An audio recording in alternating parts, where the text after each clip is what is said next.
All right, so I'm still analyzing this 1997 Altima. It's got a lean condition, P0171 engine code. So there's a problem with the air mixture. Either it's not getting enough gas or it's getting too much air.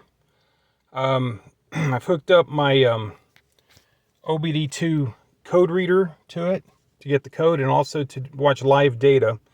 And the fuel trims, both short-term and long-term, are 0 at idle. But when you accelerate up to 2,500, 3,000 RPM, they max out. They peg at 25 each.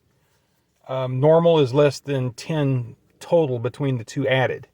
So it's going it's adding a lot of gas, or at least it's trying to.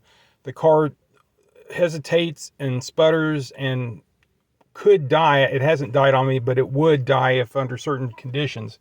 So it's not getting gas. I bought a fuel gauge, fuel pressure gauge to measure the pressure, and it's only reading between 12 and 14 pounds psi.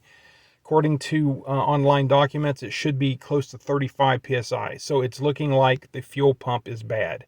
Now that was done with the fuel rail completely disconnected and the pressure coming straight off the filter.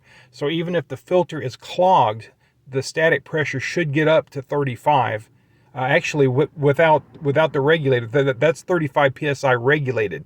Without the regulator in the circuit, like I just tested, it should be 43 psi, and it's only getting 12 to 14. So to me, that's looking like the fuel pump is bad, and so that's what I'm going to replace.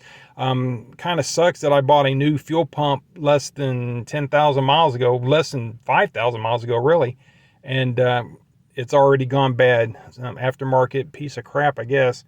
But I'm going to replace the fuel pump, and I hate that job. I got to pull the seat, got to pull all the crap to get to it, and then digging it out of the gas tank. Oh, I hate that job. But that's what we have to do.